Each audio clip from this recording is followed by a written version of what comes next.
봉우리 예. 시사 번역기는 어떤 말을 번역하는 코너입니까? 그러니까 시사라는 게 사실 우리가 이거 저번 시간에도 한번 얘기한 것 같은데 정치 번역기 할 때는 총선을 맞아서 우리가 진짜 정치권에서 나오는 말들 위주로 했었는데 네. 권력자들의 또 발언이 중요하니까. 근데 시사라고 하면 이제 정치만 있는 게 아니고 사회 분야, 사회 일반 분야까지 좀 넓혀가지고 정치권을 제외하고도 권력 있는 사람들은 많으니까 총체적으로 좀 권력이 오가는 그런 발언들에 대해서 해석을 해보자. 권력이 오가는 발언은 뭐야? 뭔 말인지 잘 권력이 움직이는 네. 권력이 움직이는 작동하는 네. 몇 번을 수정을 하는 겁니까? 자, 저한테 DM 보내신 분은 봉우리한테도 DM 보내시기 바랍니다. 안녕, 반가워요. 욕 좀 해줘. 욕도 없어 난.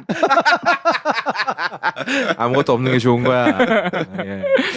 자, 그러면 첫 번째 발언부터 들어가 보도록 하겠습니다. 봉우리, 네. 어떤 발언입니까? 예, 당연하다 그러면 좀 이상하지만 영수회담. 예, 첫 발언은 지금 교수님께서 4월 19일 영수회담에 이재명 대표 모두 발언을 가져오셨습니다. 네. 이 모두 발언에 참 여러 에피소드가 있지만 우리 시청자분들 너무 많이 아실 거기 때문에 모두 발언 중에서 저도 사실 굉장히 뭐라 그럴까요? 흥미롭게 봤던 대목인데 화면과 함께 읽어드리겠습니다. 네. 대통령께서도 총선 이후에 국민께 사과를 했다는 보도를 봤다.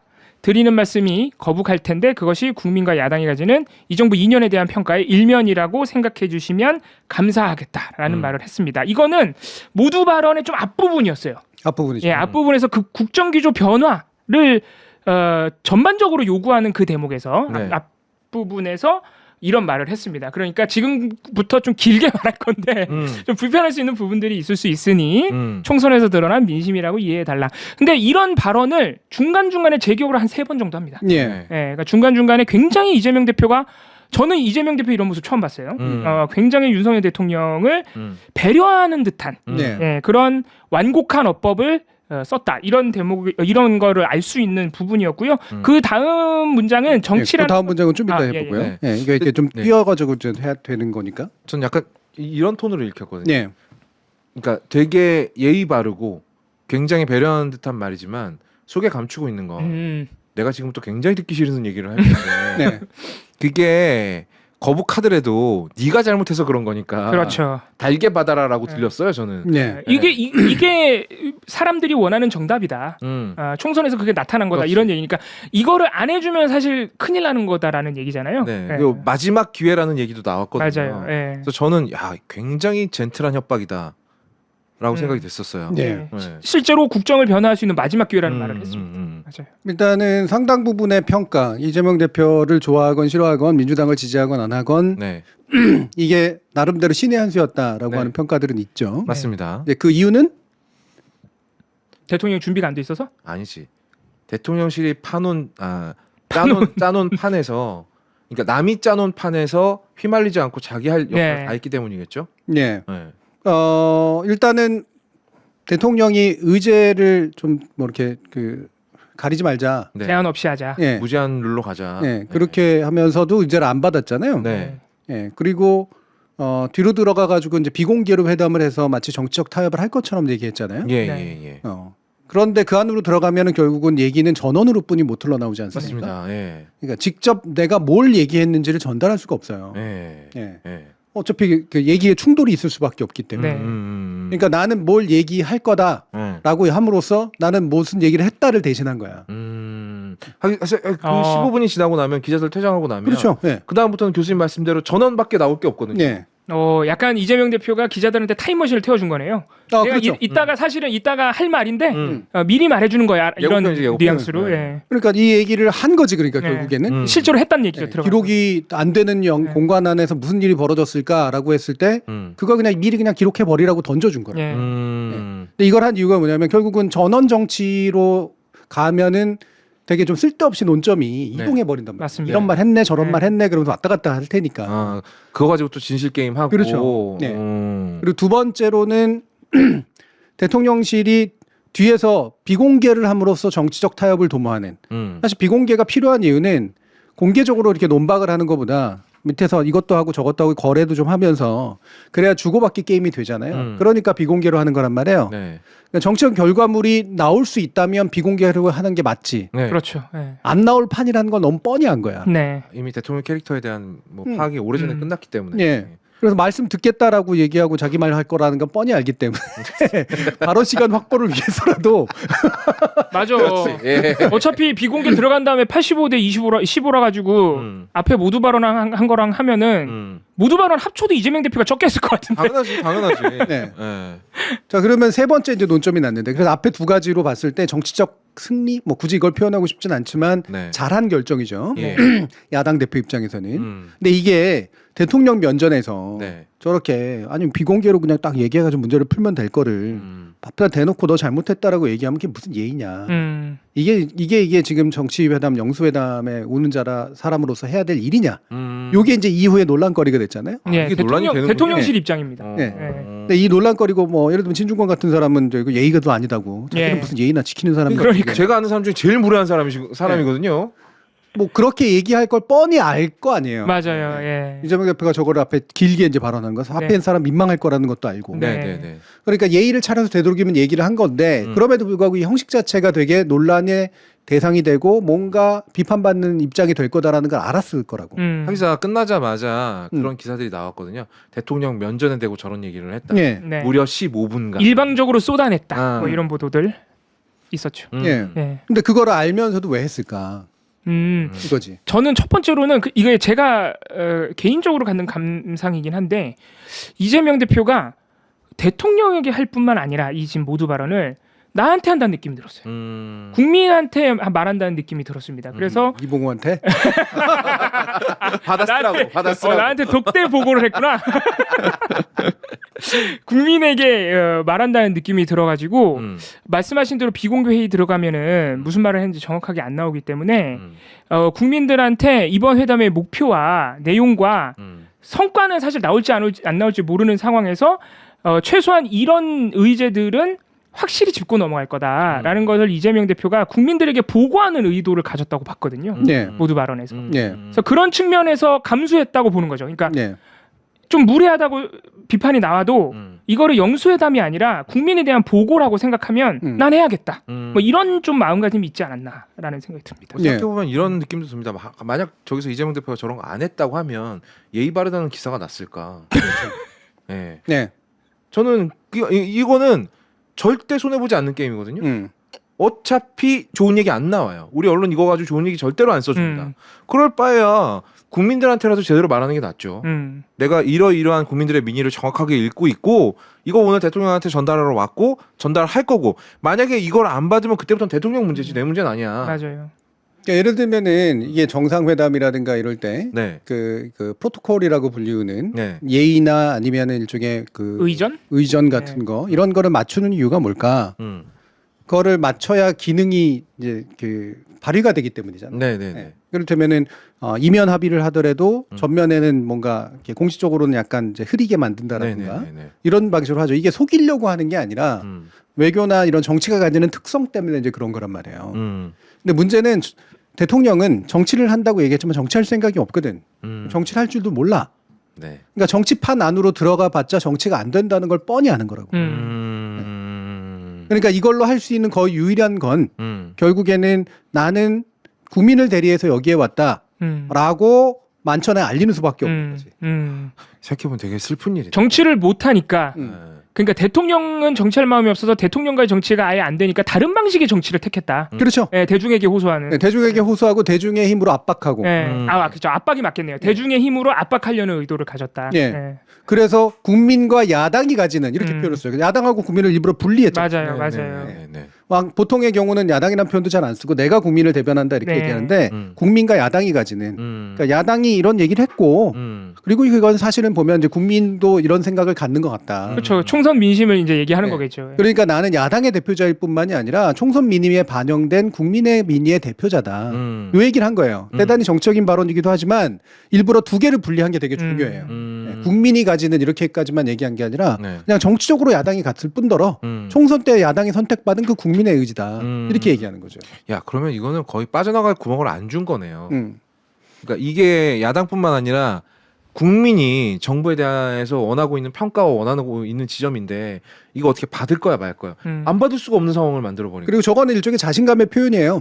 총선 때 꽤 많이 이겼다뿐만이 아니라 예를 들면 최상병 특검 이런 거 거의 70% 가까이 여론 지지 나오잖아요. 예, 맞습니다. 네. 그러니까 여론의 지지가 상당히 큰 것들을 위주로 나는 말하는 거야. 맞아요. 그런데 이게 원래는 대통령이 원래는 국민을 대표해야 되거든요. 네. 야당은 국민을 대표하지 않습니다. 당연하죠. 네. 대통령은 헌법적으로 국민을 대표하게 돼 있어요. 네. 네. 그런데 그 대통령이 대표하지 않고 있다라는 거를 사실 많잖아요. 보여주는. 본인이 국민을 언급함으로써. 네.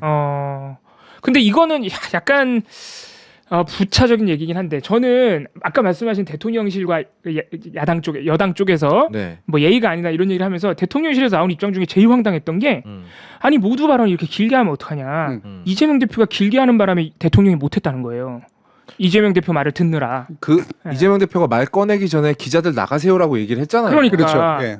그럼 말도 안 되는 거지. 있어. 그러니까 제가 웃겼던 거는 그 준비 회동에서 그 모두 발언을 하기로 했대요. 네. 그래서 뭐 길이에 대해서도 얘기를 하다가 대략 뭐 한 2분씩 하자 뭐 이런 얘기도 했다. 대통령실에서 이런 얘기를 설명을 하면서 이재명 대표를 비판하더라고요. 근데 이재명 대표가 너무 일방적으로 쏟아내다 보니 윤석열 대통령이 배려하는 차원에서 경청하는 차원에서 그냥 들어갔다는 거예요.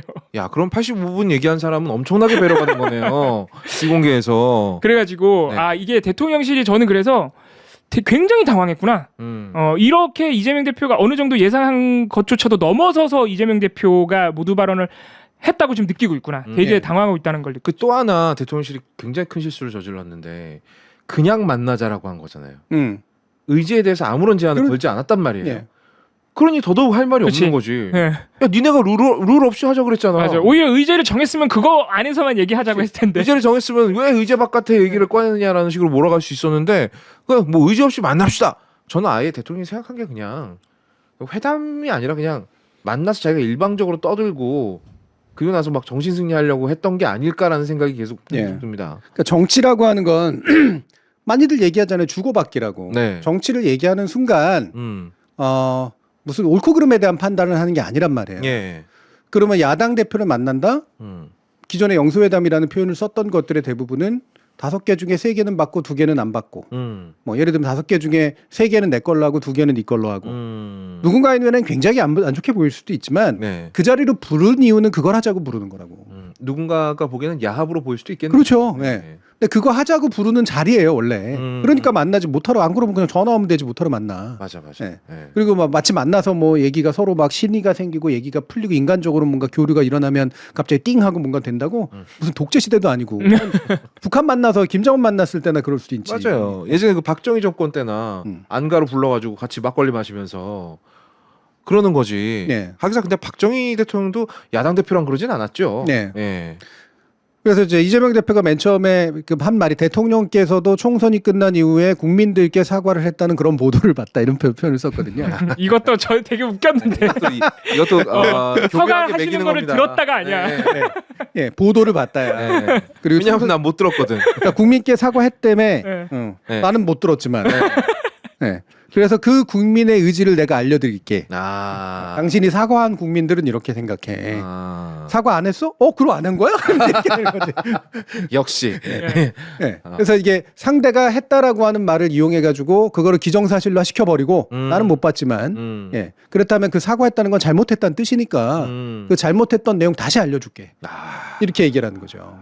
그럼 거기서 대통령이 나는 사과한 적 없는데라고 말할 수도 없고. 그렇죠. 네. 그래서 이 모두 발언 다 끝난 다음에 윤석열 대통령이 이제 들어가자고 하는 와중에 당황한 와중에 속내가 좀 드러난 게 우리 이 대표가 평소에도 계속 하시던 말씀이라서 제가 잘 들었습니다 이런 얘기를 해요. 그게 이제 나오는군요. 본인이 만든 거 아니에요? 아니요 교수님께서 만든 뉴스 메타에서 써놓은 거를 제가 가져왔어요. 네. 아는 건 뻔히 다 나오는구나. 그 다음에 그럼 대통령 이야기 바로 받은 거 한번 해보죠. 왜냐하면 이제 내용들이 조금씩 이제 달라지니까. 대통령이 이재명 대표 모두 발언 직후에 이제 들어가자고 하면서 했던 말입니다. 평소에 우리 이 대표님과 민주당에서 강조해 오던 얘기이기 때문에 예상하고 있었다. 자세한 말씀은 저희들끼리 들어가서 네 이렇게 반응했어요. 이게 뭐 해석의 거리가 있을까요? 이게 무슨 해석의 그게 있습니까? 제가 받았던 느낌은 이게 저한테 국민에게 보고를 한다는 느낌이 들 정도로 저는 이재명 대표가 굉장히 그 민심을 대변하고자 하는 거를 최대한 완곡하게 표현했다고 봤는데 이걸 딱 보자마자 윤석열 대통령이 이거 민주당 입장으로 되게 좁히려고 한다. 지금 이거 막 길게 얘기하는데 이거 다 내가 거부한 이유도 다 있어. 이거 다 이재명 대표 예전에도 했던 거고 다 알아. 그래서 이게 민심이 아니라는 그런 고집을 여전히 갖고 있다 보니까 그게 반응이 좀 튀어나온 것 같아요. 이건 민심이 아니고 이재명 대표가 원래 맨날 하던 얘기잖아. 이렇게 튀어나온 게 아닌가. 흥미로운 해석인데 네. 전 저건 한 줄로 줄일 수 있다고 생각합니다. 나 당황하지 않았어. 그렇죠. 네. 그게 맞는 해석이에요. 네. 다 알고 있어. 당황했는데 나 당황하지 않아. 그게 즉각적인 반응이 맞네. 세상에서 가장 쓸데없는 얘기가 다 두드려 맞고 예상하고 있었다는 거. 그러네. 예상했으면 피했어야죠. 장난칩니까? 어쩐지 내가 이 방송에서 예상을 하나도 못하고 들어오거든요. 맞아. 내가 예상한 질문이 하나도 안 나와. 맞아. 빡 하고 맞은데 내가 그럴 줄 알았지. 내가 한번 맞아줬지. 예상했던 펀치야. 난 다행이다. 항상 당황하잖아. 난 아무렇지도 않아. 그러니까 물론 약간의 축소하는 의지는 있었지만 이건 당황이 더 큰 거예요. 당황이 더 크군요. 당황하지 않은 척을 하기 위해서 쓴 말이에요. 사실은 근데 그것 이중 번역하면 나 무지하게 당황했다는 거거든요. 그리고 이거 하기 전에 좋은 말씀 잘 들었고 이랬거든요. 좋은 말씀. 좋은 말씀 잘 들었대. 이게 얼마나 멍청한 진짜. 그러니까 할 말이 없으니까 당황도 했고 할 말도 없으니까 그냥 문득 떠오르는 게 흔한 말 그냥 좋은 말씀 잘 들었고요. 그리고 그냥 원래 뭐 당신들 원래 늘 해오던 말이니 내가 모를 줄 알았지. 내가 뭘 알아. 근데 하나도 예상 못했거든요. 이렇게 얘기할 줄. 그 자세한 말씀은 저희들끼리. 저 말은 저는 이렇게 해석했습니다. 빨리 내가 짜놓은 판으로 가자. 그렇지. 그렇지. 빨리 퇴장하고 싶은 거죠. 빨리 기자들 내보내고 싶은 거예요. 쪽팔았거든 지금. 근데 저는 계속 이해가 안 갔던 게 거엄님도 말씀하시지만 바로 들어가려고 그랬단 말이에요. 모두 발언하기 전에 기자들 퇴장하고. 근데 저는 이해가 안 가는 게 왜 대통령은 모두 발언을 하나도 준비를 안 했을까? 정말 아예 아무런 준비를 안 했을까? 준비회동에서 했다며. 뭐 2분씩 하기로 했다며. 안 했을 거예요. 한다고 해도 대통령실이 막았을 겁니다.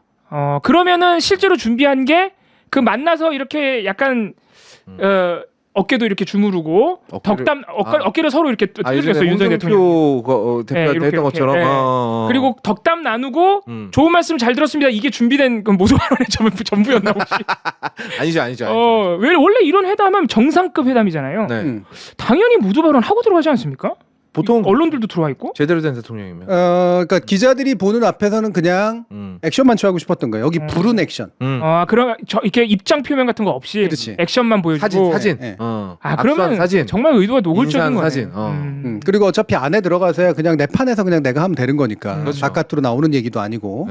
그러니까 이제 빨리 안으로 들어가고 싶었던 거고. 그러니까 빨리 들어가자고 했던 건데 잠깐만 기다려 보세요. 이러면서 얘기를 해버리니 당황을 했고. 그러니까 빨리 들어가자고. 나 당황하지 않았어. 이러면서 근데 그 명장면이야 진짜. 기자들 들어가는데 퇴장하지 마시고 딱 했던 장면이 명장면인 것 같습니다. 제가 봤을 때 말이죠. 대통령실에 지금 누군가 기획한 사람이 있다라면 대통령한테 뭔가를 대통령님 이거 이렇게 저희가 연설문 써드릴 테니까 이대로 모두 발언하십시오라고 해봐야 대통령이 안 들을 걸 알고 최대한 아예 접촉을 끊어버린 다음에 언론들과 그리고 안에 들어가서는 그냥 하시던 대로 하십시오. 이게 가능성이 높네요. 준비가 돼 있었어도 그러니까 준비가 하고 싶은 마음이 있었어도 참모들이 안 했을 것이다. 어차피 안 언론에 공개되는 것은 모두 발언은 뭔가 이렇게 서로 하면 비교되잖아요. 차이점도 보이고 적어도 능력 차이도 보이게 되고 지금 몇 번 또 그런 게 보였고 그러니까 하나만 한 말 하는데 이 얘기를 하고 있다 이렇게 되고 뭔가가 비교가 된다. 그러니까 비교를 안 시키고 싶었던 거예요. 그러니까 이재명 대표도 모두 발언 안 할 거라고 생각을 한 거예요. 하기로 한 게 아니니까. 대통령이 안 하니까 또. 근데 본인들이 대통령 옆에서 지금까지 계속 얘기를 들어왔잖아요. 얘기를 들으면 이거 횡설수설하거든요. 그러니까 야 이거 약점이다. 노출 안 시켜야 되겠다. 그리고 비공개 안에서는 대통령님 마음대로 하십시오. 어차피 주도권 잡고 혼자 계속 얘기할 거 훤히 아니까. 그렇게 해서 그리고 이제 그 다음 그날인가요? 그날 저녁인가? TV조선, KBS 그리고 채널 A에 그 정진석 비서실장이랑 다 연달아 출연했고 참모들이 출연했죠. 아주 만족스러웠다고 대통령이 막 너무 좋았다라고 얘기했다고. 협치의 물꼬를 탔네. 뭐 이런 거. 나는 오히려 그 멘트가 준비된 멘트라는 생각이 들어요. 그래서 정진석 비서실장 비서실장이 나옵니다. 바로 나오는군요. 그래서 오늘 바로 발표 나온 거 보세요. 최상병 관련 이제 특검법이 통과되자마자 대통령직, 제가 이건 대통령의 발언이나 마찬가지니까 네. 비서실장의 발언 이렇게 했어요. 민주당이 입법 폭주를 강행한 건 총선의 민의와 국민의 명령을 준엄한 명령을 정면으로 거슬렀다. 네. 이 오늘 나온 발언이네요. 네. 네. 이렇게 얘기했어요. 네. 아니 근데 이거는 너무 이상해. 그 특검 최혜병 특검 같은 경우에 아까 말씀하셨지만 제가 어제도 67%짜리 여론조사를 봤어요. MBS 여론조사 그랬죠. 네. 네. 거의 70% 나오죠. 근데 도대체 뭐가 총선 민의와 국민 명령을 거슬렀다는 거야?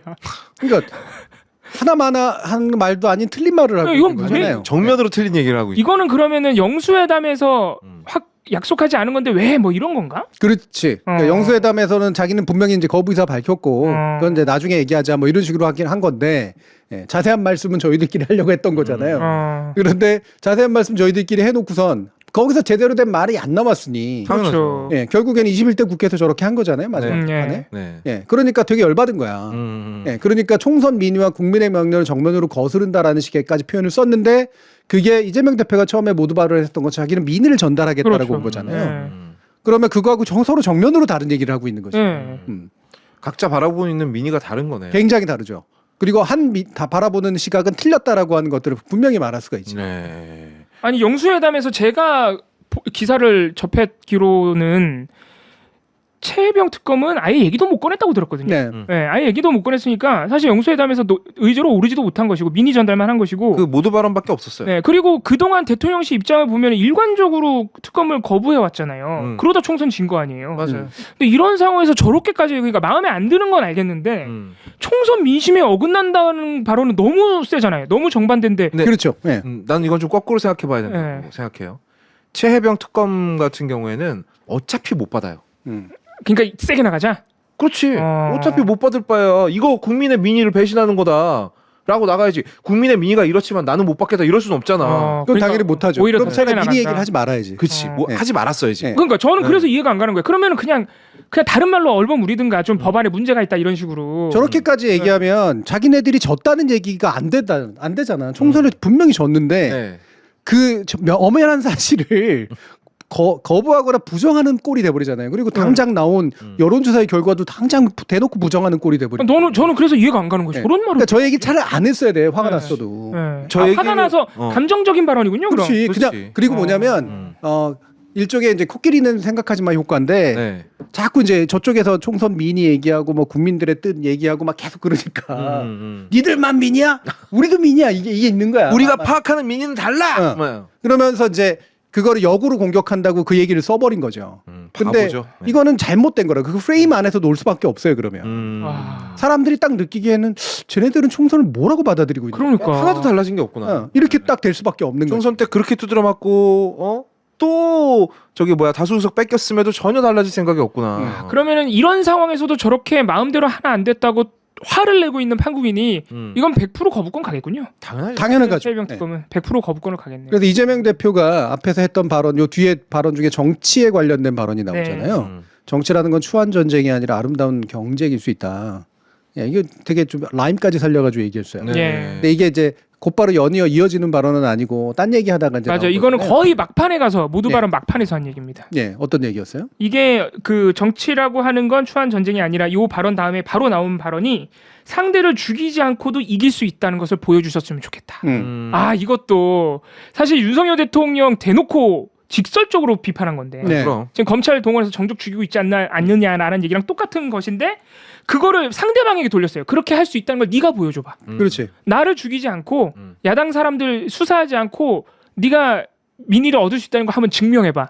이런 거를 굉장히 완곡하게 던져가지고 대통령 입장에서는 막 약오르는데 막 반박할 수 없는 그런 맞는 말이니까.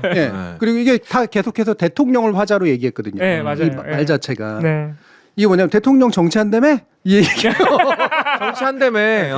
정치한다 그랬잖아. 정치를 해. 정치를 하려면 이게 정치가 추한 경쟁하고 똑같은 전쟁이 아니라 아름다운 경쟁일 수 있다. 그러니까 이거는 서로 실력을 가지고 경쟁을 하는 거고 그게 거기 아름답다라는 말을 붙일 수 있을지는 몰라도 적어도 정치는 그래도 추하진 않을 수 있다는 얘기거든요. 네가 생각하는 건 그냥 추한 전쟁뿐이 없다. 그렇죠. 약간 의욕 들어가면 추하게 이러지 말고 정치한다며 정치로 하자. 그렇지. 네. 정치로 합시다 이제. 네. 한번 여러 번 졌잖소. 특히 정치로 여러 번 졌잖소. 정치하겠다라고 하면 그걸 기본으로 깔고 당신이 더 잘해가지고 정치로 이기쇼. 이런 얘기지. 맞아.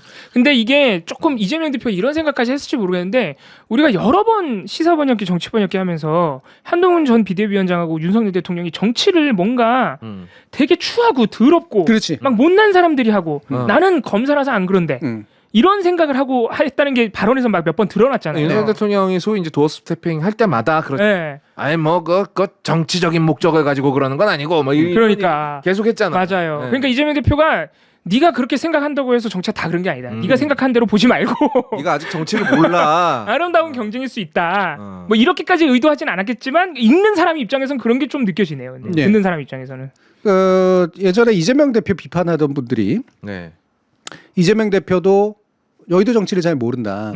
왜? 의회에 들어와 보지 않았기 그쵸, 때문에. 야인이었고 맨날 행정부만 했고 결국 성남시장 경기도지사 거친 게 고작이니 결국엔 정치의 논리를 모른다 이거였었어요.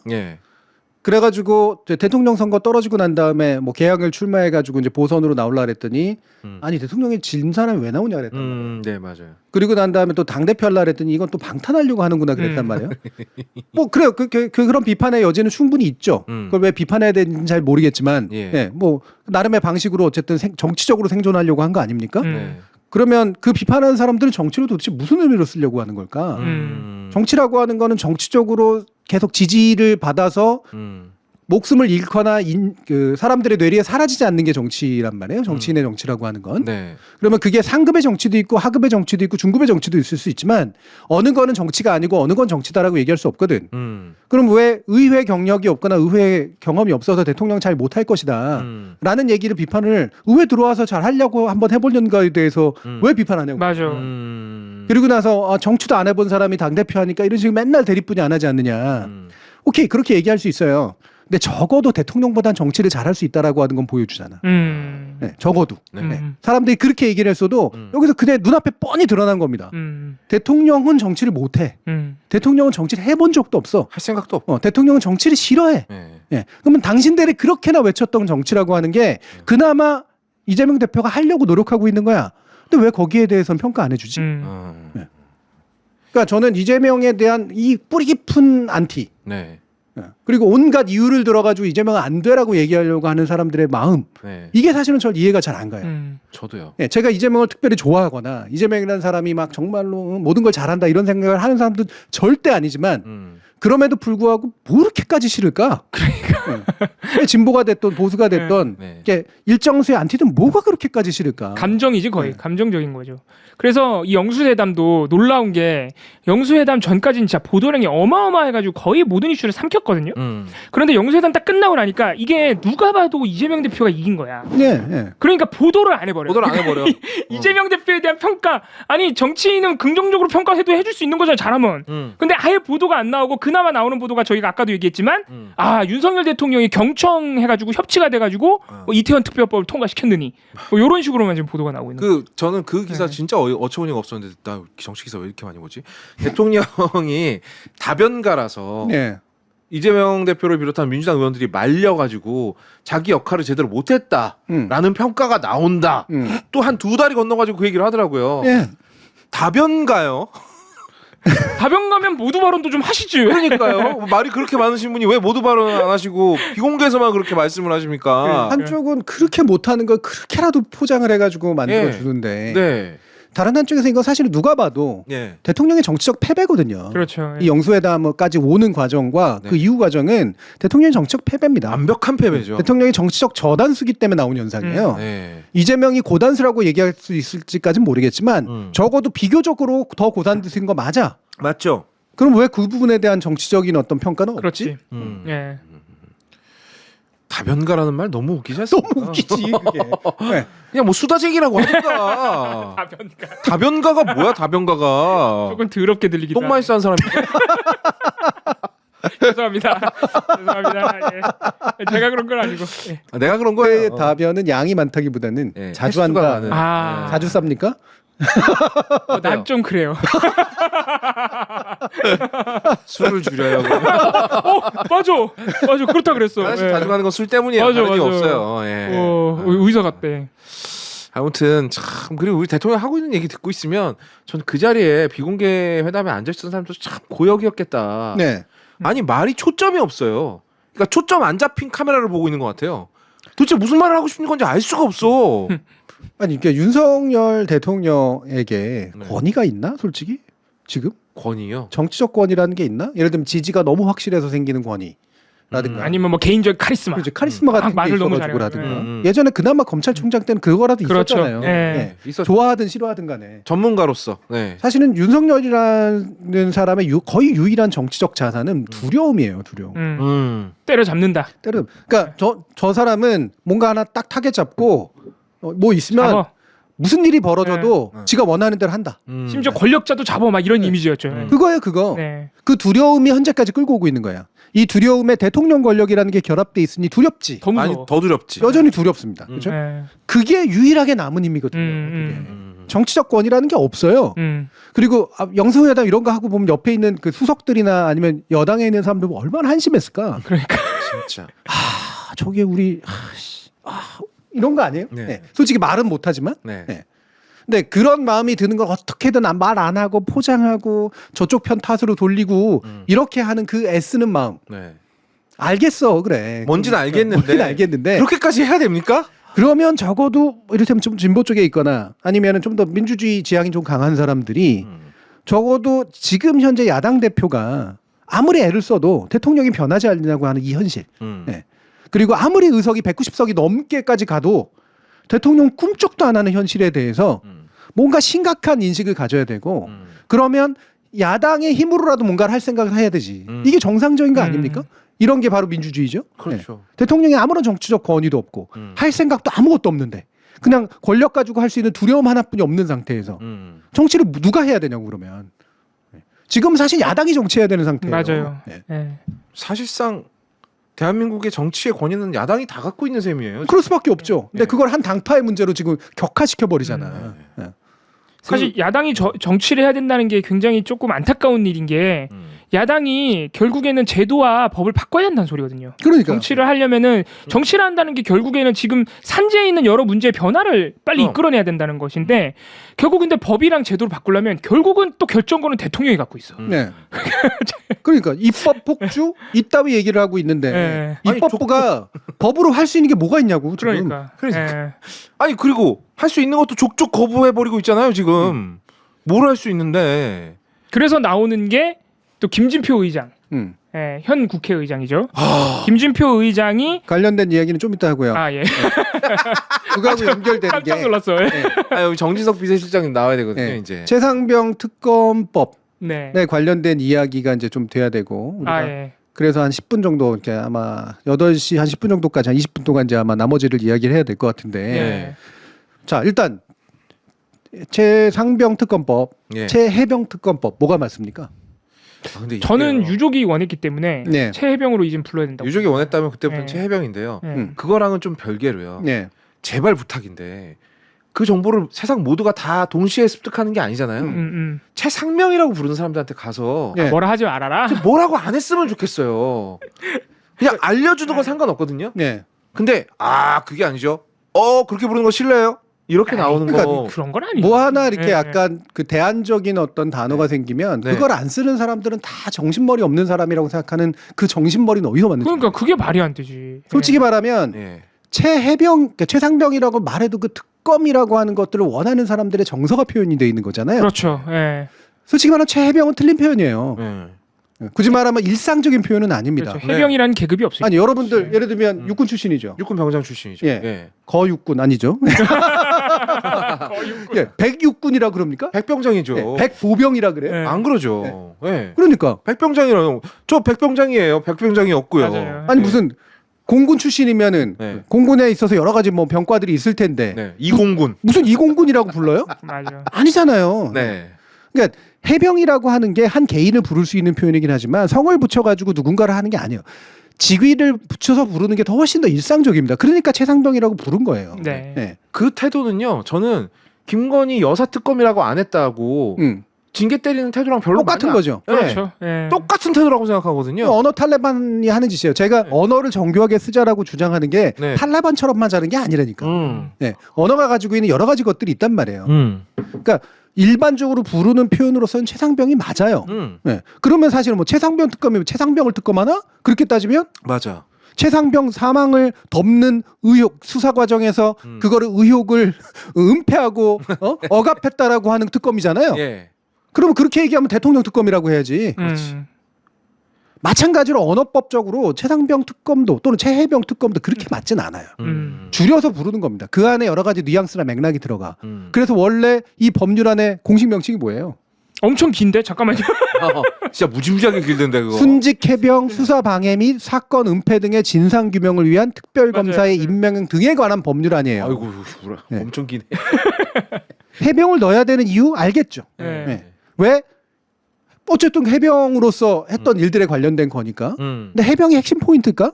그거는 굳이 말하면 해병에 연계된 사람들의 분노가 같이 모였으면 좋겠다 라고 하는 정도의 표현 외에 사람에 대한 호칭으로서 쓰이는 건 아니라는 거죠. 예. 그렇다면 이게 맞아요.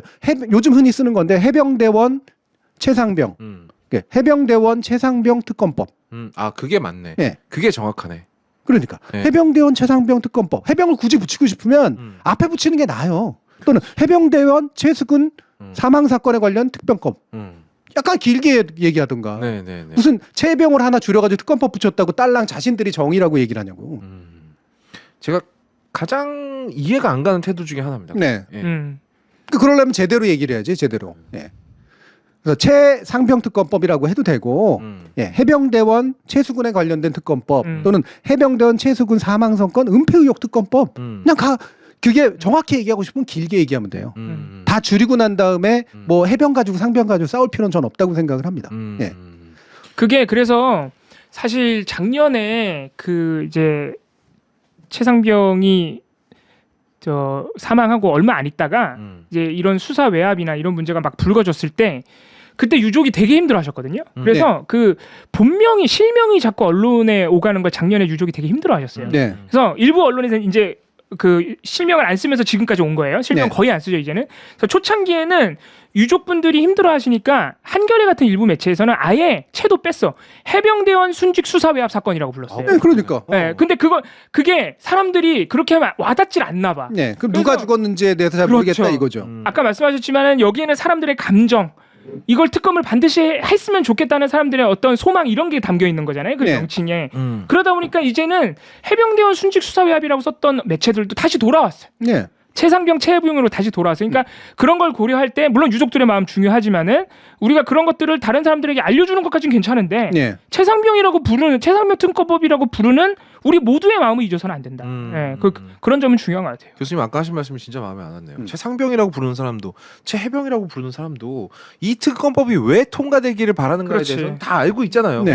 요체는 그거라는 거지. 거기에 사용되는 용어를 가지고 마이크로하게 따져가지고 이건 맞고 저건 틀리고 이러지 말자라는 겁니다. 차라리 어느 한쪽이 의미론적으로 완벽하게 맞으면 제가 동의를 하겠다니까. 근데 그게 아니잖아요. 다 그냥 줄여 부르는 과정에서 생긴 문제 아니에요. 장단점이 다 있죠. 그러면 줄여 부르는 과정에서 의미 손실이 있으면 길게 부르라고 차라리.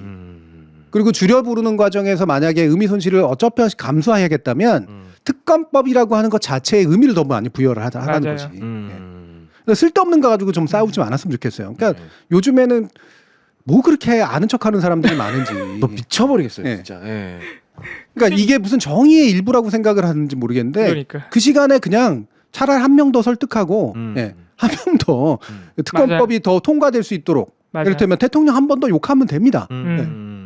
아 그거 아주 솔깃하네. 이거는 여러분 그리고 줄일래야 줄일 수가 없어요. 왜냐면은 특검 대상이 2개야. 그러니까 최상병이 어쩌다가 사망했고 거기 책임이 누구인지 있는지도 다시 밝혀내야 되고요.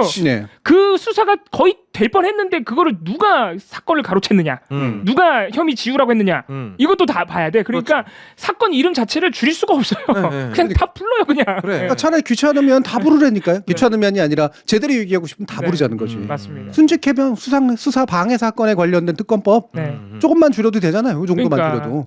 이게 애초에 줄일 수 없어도 다 부르기가 힘들다면은 최상병 특검이라고 부르는 것도 뭐라고 하면 안 된다. 그렇다는 거죠. 네.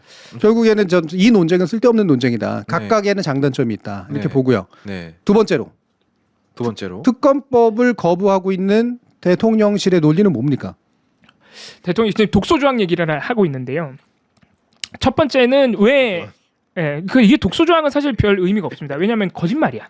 일단 왜 특검을 야당이 추천하느냐? 그럼 대통령실이 걸려 있는데 야당이 추천 안 하고 역대에도 이명박 대통령도 가족 특검할 때 당연히 야당이 추천을 했고 김경수 지사도 마찬가지입니다.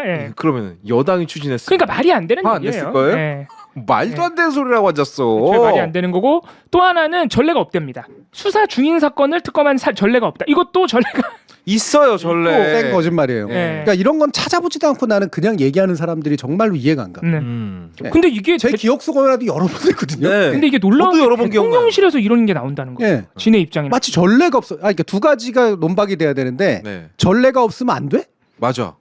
원래 특검은 수사를 안 하고 있기 때문에 하는 거예요. 그렇지. 그러니까 수사가 안 하고 있을 수 있어요. 수사가 안 되고 있어서 특검을 그러니까 수사 중이지만 안 하고 있을 수 있는. 그렇죠. 수사를 아예 처음부터 안 시작했을 수도 있고 수사 중이지만 제대로 진척이 안 될 수도 있어. 그렇죠. 두 가지 다 됩니다. 특검법은 원래 뭐 하라고 만든 거예요? 독립적인 수사기관을 둬서 권력의 영향을 받지 말고 수사를 제대로 해라. 이런 의미가 있기 때문에 정치적인 이유로 또는 권력의 어떤 이유로 특정한 문제가 은폐되거나 덮여져서 국민적인 의혹의 대상이 됐을 때 그건 특별검사를 임명해가지고 하도록 돼 있는 게 특검법의 취지입니다. 맞습니다. 여러분들 특검법 찾아보시면 그렇게 나와요. 특검법도 두 가지 종류가 있어요. 상설특검과 국회가 입법적으로 특별법을 만들어서 하는 특검이 있어요. 근데 왜 국회가 특별법을 왜 만들어? 대통령이 상설특검을 안 하니까 만드는 거야. 그럼 입법을 해서 특별법으로 만들자. 특별법 불필요하다고 자꾸 이렇게 얘기를 하는데. 근데 대통령실은 또 특별법이 또 안 되니까 전례 없다. 이건 다 깨지는 얘기고요. 전례가 없어도 할 수 있을 뿐더러 맞습니다. 전례도 많아. 수사 중인 사건이라고 안 한 전례 6건인가 이상 여러 가지로 이렇게 한 것들이 있어요. 아니 근데 이런 뻔한 거짓말을 하는 이유는 알 거 아니에요. 저도 아는 걸 대통령실에서 모를까 과연? 저는 모르는 것도 일부 있을 수 있을 것 같고요. 아 진짜. 점점. 그러니까 깊이 고민하지 않은 채 누가 얘기하면 앵무새처럼 얘기하는 거야. 전례 없다. 여야 합의 똑같은 거라고 다 입 바른 말들 하는 거야. 그러면 대통령이 굉장히 그런 스타일이다 보니까 자기 주장이 센 스타일이다 보니까 대통령이 전례 없잖아 이래버리면 그렇지. 그럴 수도 있다는 거죠. 그렇지. 대통령이 전례 없잖아 이런데 대통령이 사실은 전례가 있습니다. 그렇지. 그렇게 못한다. 바로 막 그렇지. 추정해 보건데. 언론도 문제죠. 그러니까 이거를 체크 하나가 없어. 정말 깜짝 놀랐어요. 이거 그냥 바로 떠오르거든요. 예를 들어서 2020년에 한 세월호 참사 특검도요. 그게 수사를 했다가 윗선 수사를 안 해서 들어간 거예요. 그럼요. 수사를 했던 거예요 원래. 맞아. 당연하지. 그리고 이해람 중사 사건 같은 경우에도 그 2차 가해 부분이랑 사건 은폐 같은 거를 분명히 유족이 계속 그때는 이제 국방부 수사 이제 단계였는데 군 수사 당국이었는데 계속 요구를 하는데 뭐 수사를 한다 그래놓고 안 해. 그래서 특검하는 거거든요. 다 이런 식이에요. 거의 모든 특검이. 그래서 특검이라고 하는 거를 또 거부하는 대통령실의 논리, 대통령이 직접 또 이런 얘기를 했다고 알려지던데, 뭐냐면은 경찰 수사권이 원래 경찰에 있으니까 해병대에겐 수사권이 없다고 예전에 법이 바뀌었기 때문에 그래서 어차피 해병대가 안 하고 경찰한테 가야 되는 걸 해병대가 들고 있었으니 그쪽으로 가라고 조정하는 거다. 무슨 소리야? 절차를 조정했기 때문에 대통령실은 아무런 문제가 없다. 이렇게 얘기를 해요. 절차대로 가고 있는 걸 빠꾸 시켰잖아. 장난치는 거야? 그러니까 해병대가 수사한 게 아니죠. 조사한 거예요. 조사해서 조사 내용을 경찰에 이첩해서 수사를 하도록 만드는 거야. 그때부터 경찰이 수사를 시작하는 거지. 그래서 일로 간 거 아니야? 사인 받아가지고 국방부 장관 사인 받아 간 거잖아요. 그거를 백 시킨 거 아니에요. 그리고 빼고 다시 넘기라고 한 거잖아. 맞아요. 심지어 지들도 다시 넘겼어요. 이게 무슨 절차 조정이야. 그러니까. 나 이 얘기 여기서 처음 들었는데 진짜 말도 안 되는 소리를 했네. 근데 이게 가장 놀라운 논리고 가장 이종섭 장관 논란 때도 이종섭 장관 변호사도 맨날 했던 얘기고 더 충격적인 건 이것도 사실 군사법원법이랑 그 예규를 보면 바로 나오거든요. 팩트 체크 할 것도 없어요. 법에 바로 나와. 관련 시행령에. 그렇게 인지 사실을 기재해서 경찰에 너무 빨리 이첩하라고 돼 있어요. 심지어. 즉각. 네, 즉각. 인지 사실에는 이제 혐의 사실도 사실 들어가는 건데 네네네. 혐의자, 혐의 사실 관련자 다 들어간대요. 그 인지 사실이라는 거에. 그걸 빨리 정리해서 즉각 넘겨라. 그러니까 즉각 넘기라는 거에는 사실은 장관조차도 여기에 대해서 이첩을 뭐 하지마 해 이런 권한조차 없대요. 없어요. 그냥 군 수사 당국이 빨리 보고서를 작성해서 경찰에 넘기면 된대요. 네. 근데 그거를 그대로 했더니 왜 그대로 했어라고 지금 뭐라고 있는 거야. 법에 있는 그대로 했을 거. 정말 완전 FM. 근데 언론이 똑같이 보도하고 있어요. 대부분의 언론들이 그 논리를 네. 보도한 거죠. 그런데 왜 이렇게까지 통과가 안 될까? 특검법이 이분이 잡고 있어서 그랬던 거 아니에요? 네, 오늘 드디어 통과가 됐습니다. 네, 오늘 드디어 통과가 됐죠. 네. 저는 안 될 줄 알았어요. 안 해줄 줄 알았어요. 저도 안 될 줄 알았어요. 상정 안 해줄 줄 알았는데. 네. 네. 왜냐하면 얼마 전까지도 여야 합의가 전제가 돼야 된다. 네. 이렇게 얘기했고 좀 있으면 나 해외 나가야 된다라고 얘기를 했으니까. 내일 모레 나간답니다. 게다가 이태원 참사 관련된 특별법은 여야 합의 형식적으로나마 여야 합의로 이제 어쨌든 통과가 됐으니 네. 그럼 이거는 그러면 여야 합의 안 됐으니 거부할 수밖에 없어. 이렇게 얘기할 수 있을 만한 논리가 생겨버리잖아요. 네. 그런데 왜 그러면 이번에는 그럼 다시 직권상정을 했을까? 오늘 제가 막 뒤져보니까 이렇게까지 얘기한 내용이 나오더라고요. 네. 한번 보죠. 오늘 한 발언이군요. 예. 이것도. 김진표 의장 이렇게 얘기했습니다. 의장으로서 본 안건에 대해 여야 합의 처리를 독려해 왔다. 예, 독려해 온 건 사실이죠. 신속 처리 안건으로 지정돼 본회의에 부의됐다. 제도를 도입한 취지로 볼 때 21대 국회 임기 내에 마무리를 해야 한다. 여러 고려 끝에 그래서 포결 처리를 하기로 했다. 네. 신속 처리 안건을 이유로 됐군요. 이렇게 이유로 된 거죠. 이게 이제 패스트트랙에서 넘어왔기 때문에 두 개로 구분이 돼요. 앞에가 지금까지의 변명이야. 네. 예. 의장으로서 여야 합의 처리를 이거거든요. 네. 독려했대. 예. 의장으로서 당연히 해야 되는 일을 나는 한 거야. 아유. 예. 그런데 신속 처리 안건으로 지정돼서 본회의에 회부 직회부가 됐기 때문에 네. 이게 직회부가 되면 60일 이내에 이제 본회의에서 어쨌든 상정해가지고 네. 결정을 내려야 되는데 임기가 이제 30일도 안 남았으니 특별한 상황이다라고 판단을 해서 결국은 제도로 도입한 취지로 봤을 때는 21대 국회가 처리하라는 얘기니까 그렇죠. 네. 어쩔 수 없이 21대 국회에서 내가 본회의에 직접 상정해서 포결 처리하기로 했다. 이렇게 얘기를 하고 있어요. 저는 이거 국민한테 하는 얘기 같지 않거든요. 아니 이게 신속 처리 안건이 그렇게 중요하면 진작에 해줬으면 됐잖아요. 그러니까 두 번째 얘기가 왜 먼저 안 나오냐고. 네. 이게 저희가 틀린 말은 아니거든요. 왜냐하면 네. 패스트트랙에 올렸다는 것 자체가 국회의원들이 야당이 뭐 마음대로 하는 것도 아니고 다 민심 봐가면서 하는 거고. 네. 그래서 올라온 거는 사실 이번 국회 안에서 만약에 표결조차 못하고 폐기되면 안 되죠. 신속 처리 안건까지 올렸는데. 그러니까 신속 처리 안건이란 제도를 왜 도입했냐고 네. 그러면. 그 수천 개 그 법안들 중에 다 패스트트랙 하는 게 아니고 몇 개밖에 안 하는데. 네. 패스트트랙. 제가 화가 많이 났습니다. 우리 김진표 의장님, 제가 패스트트랙 할 정도로 화가 많이 났어요. 예. 죄송한데 네. 지금까지 경험상 봉우리가 화나서 말을 넣지는 않았습니다. 아무튼 뭐 네. 저게 틀린 말은 아닌데 왜 이제 나오냐? 그럼 진작에 해주지. 이런 얘기가 나올 수밖에 없죠. 네, 그래서 이 두 번째 바로 앞에 것까지 여야 합의라고 하는 것을 독려한 거는 아니 임기가 언제 끝날지 뻔히 알았는데 지금 결정됐나? 총선 이후에 결정된 게 아니잖아요. 네, 이미 당연하죠. 패스트트랙으로 올라왔고 21대 국회 안에 마무리를 지어야 된다는 건 예전부터 정해져 있었던 거야. 네. 여야 합의 독려를 할 이유가 없어. 네. 여야 합의가 되면 좋겠지. 일정에 대해서. 네. 하지만 21대 국회 전까지 이거는 맞춰야 된다라고 하는 것들은 맞잖아요. 네. 예. 그렇다면 그거 역계산해가지고 나오는 건 너무나 뻔한 거고 민주당이 계속했던 논리야. 그러면 진작에 이 논리로 하면 됐어야 되는데 근데 지금까지 계속해서 여야 합의라고 하는 것을 해야 한다라고 얘기를 해버렸잖아요. 네. 여야 합의가 필요합니까? 이봉활동관? 이거 국회법을 제가 그래서 오늘 교수님께서 미리 좀 언주를 주셔가지고 찾아봤는데 일단 국회법 상에 의사 일정 그리고 부의된 안건의 상정에 있어서 여야 합의를 전제해야 된다는 조항 자체가 없습니다. 없습니다. 예. 네. 심지어 의사 일정 같은 경우에는 아예 어떻게 써져 있냐면 의장이 원할 경우에는 그냥 열 수 있다고 돼 있어요. 본회의. 네. 의사 일정 같은 경우 아예 의장에게 권한을 크게 줄 만큼 의장이 원하면 할 수 있다는 겁니다.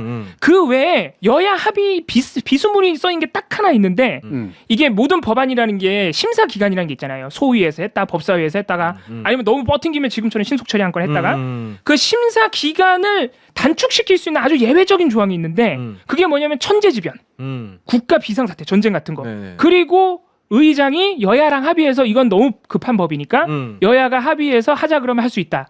요거에서만 딱 여야 합의가 써져 있고요. 나머지는 여야 합의에 관한 조항 자체가 없어요. 이건 무슨 말이냐?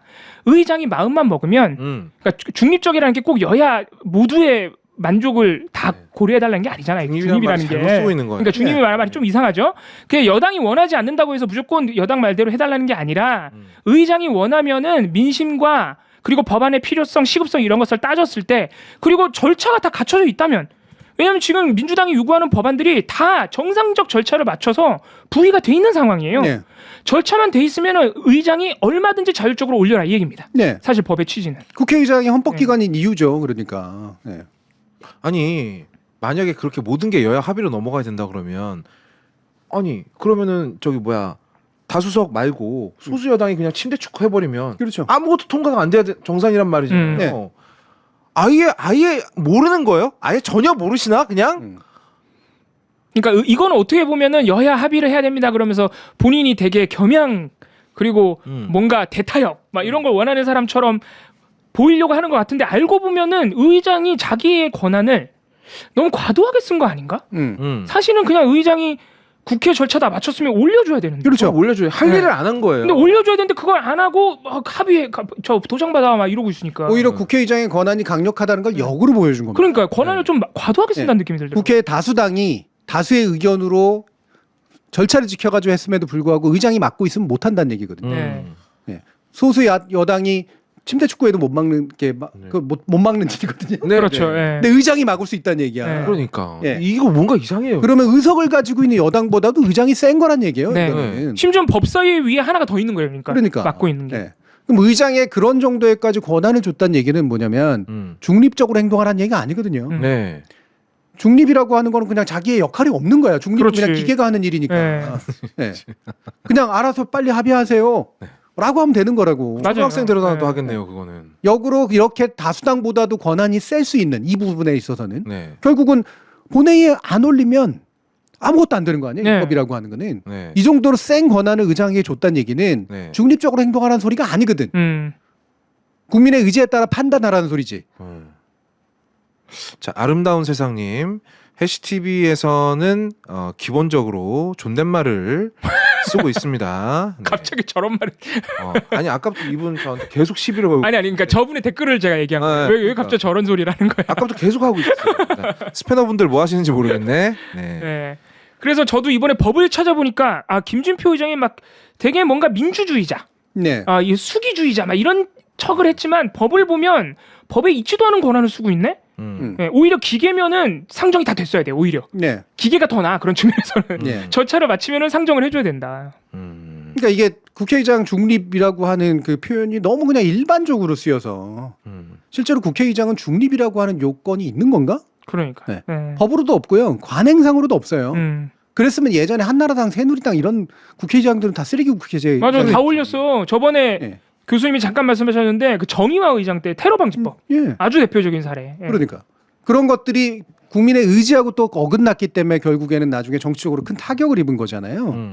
그럼 이거는 정치의 힘에 맡기는 거지. 이 다수당이 만약에 이른바 입법 폭주하고 있는 거면, 그렇죠? MBS 여론조사나 이런 데 나오는 게 10%도 안 나오고 20%도 안 나와야지. 그렇지. 여론조사를 가지고 다 믿으라는 소리가 아니라 잘 못 믿으니까 그것의 대리체인 국회의원들의 민의를 믿으라는 거잖아요. 그러니까. 그리고 난 다음에 거기서 또 정치적인 평가를 받고 판단을 받으라는 소리잖아요. 그거를 하라고 국회의장을 만들어 준 거고 국회의장이 중립병 걸려가지고 여기저기서 그냥 합의만 해오라고 하는 게 아니라는 거지. 근데 지금 제가 조금 이런 일이 반복되니까 느꼈던 것은 합의를 해오라는 것 자체가 약간 국민의힘 허락받고 오라는 소리 같은 거예요. 그런 거죠. 자꾸 그렇게 하니까 국회에서 다수당의 목소리가 실질적으로 입법 폭주라고 말할 수도 없을 정도로 안 되고 오히려 소수 여당의 목소리가 훨씬 더 큰 상태가 온 거예요. 맞아요. 그러니까 예를 들어서 이태원 특별법도 뭐 이제 통과가 됐다 그러지만 영장 청구 의뢰권 그거를 독소조항이라고 해서 결국은 빼줬거든요. 근데 그게 영장 청구를 할 수 있는 권한도 아닐 뿐더러 의뢰해봤자 검사가 안 해주면 말짱 꽝인 것처럼 이런 문제점을 다 알면서도 김진표 의장이 계속 국민의힘 허락을 맡아오라 그런 건가? 이거는 사실 월권이잖아요. 그렇지. 그 정도가 말이 안 된다는 거 의장도 알아야지. 그러면은 그런 거 도장 맞고 오라는 소리 못 해야지. 사실은 안 해야지. 오히려 예를 들면 국회의장이 다수당임에도 불구하고 다수당인데 민의에 그러니까 상당히 어긋나는 그러니까 여론조사나 이런 걸 봤을 때 민의의 흐름과는 꽤 어긋나는 거를 진짜 말 그대로 수로 밀어붙이려고 한다. 그러면 야 합의해라. 이건 민의하고 잘 안 맞는 것 같다. 네. 뭔가 수정해라라고 얘기하면 국회의장이 그 민의를 대행하는 거죠. 그럼 의장직권을 잘 쓰고 있는 거예요. 네. 거꾸로 소수당이 또 민의하고는 굉장히 다르게 자신이 가지고 있는 어떤 여야 합의를 안 해주려고 하는 식으로 해가지고 의사 일정을 늦추려고 해. 그러면 너 그런 식으로 하지 마라. 빨리 좀 협의해가지고 일부 수정만 조금만 해서 올리든 그렇지 않든 간에 네 입장을 바꿔라. 안 그러면 내가 올린다. 민의를 자기가 받아주는 존재가 돼야 됩니다. 어떨 때 민의 판단하기 어려울 때가 있죠. 되게 이제 치열하게 서로 대립할 때, 반반일 때. 그때는 국회의장이 말 그대로 합의를 독려해야지.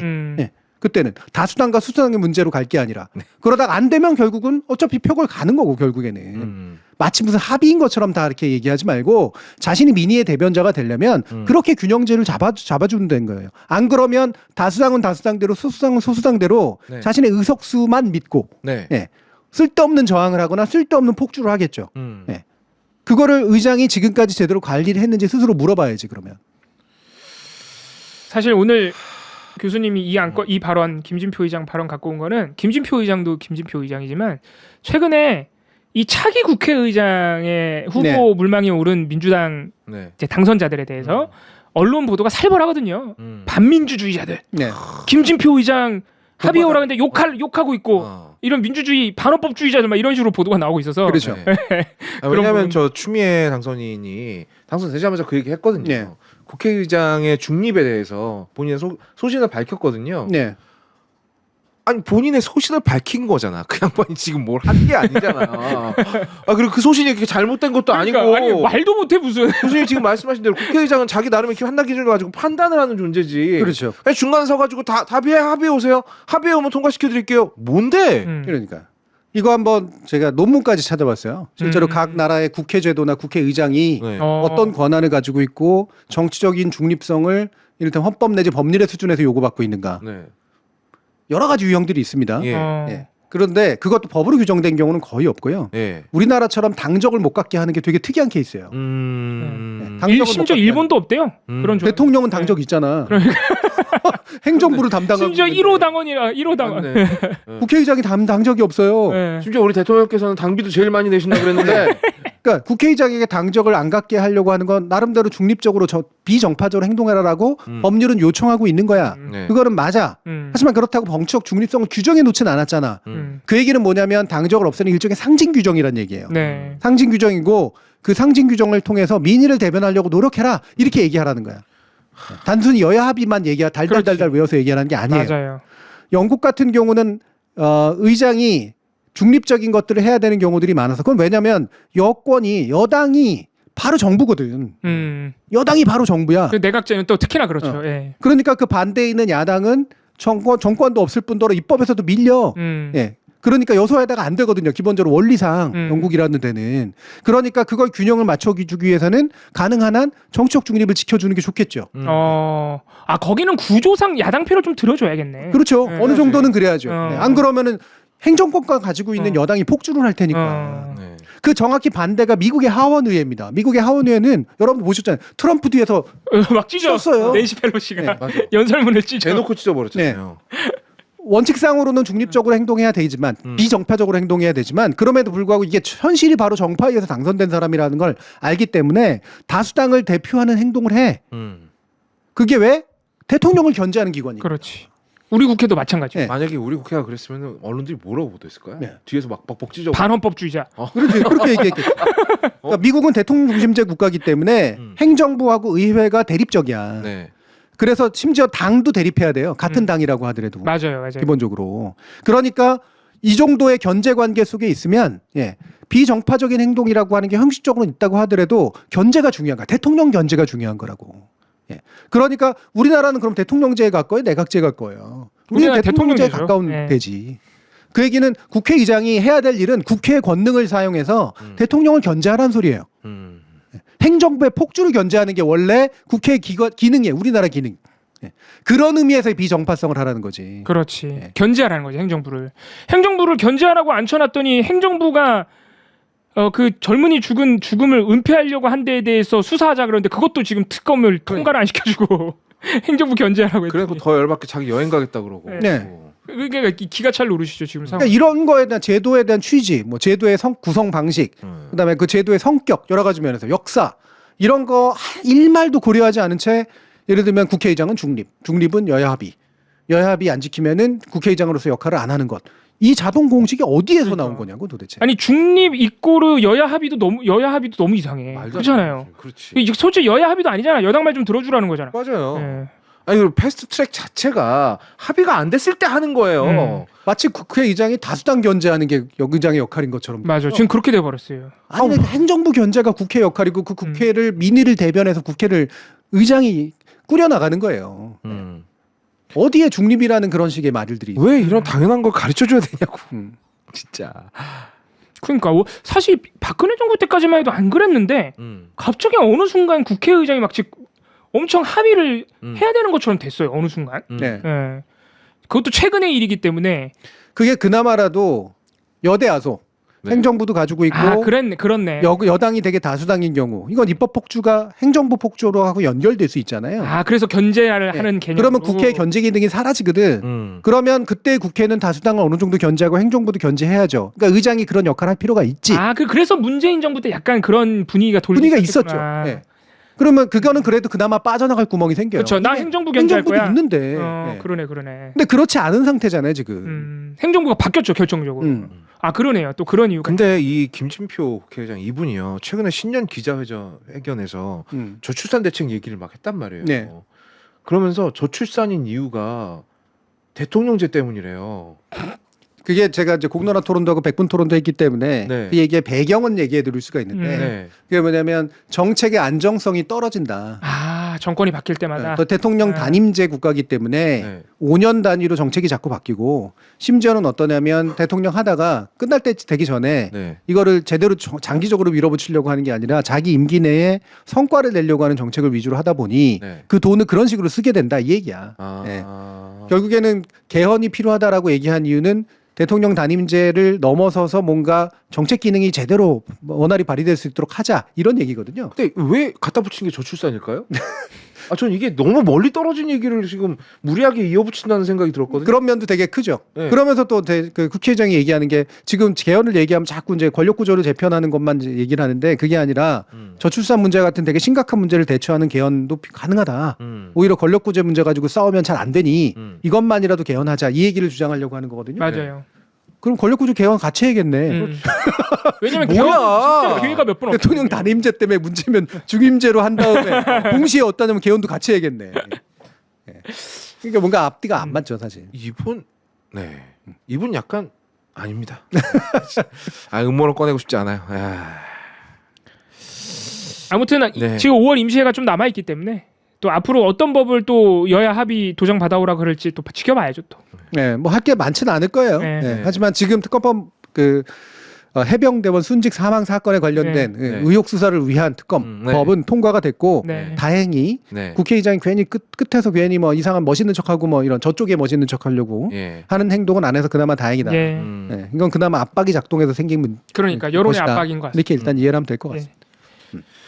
여기까지인 것 같은데요. 지금 우리가 시간이 많이 오버됐어요. 그러네. 20분이나 오버가 됐네. 네, 오늘 소담수담은 이제 40분만 할 거예요.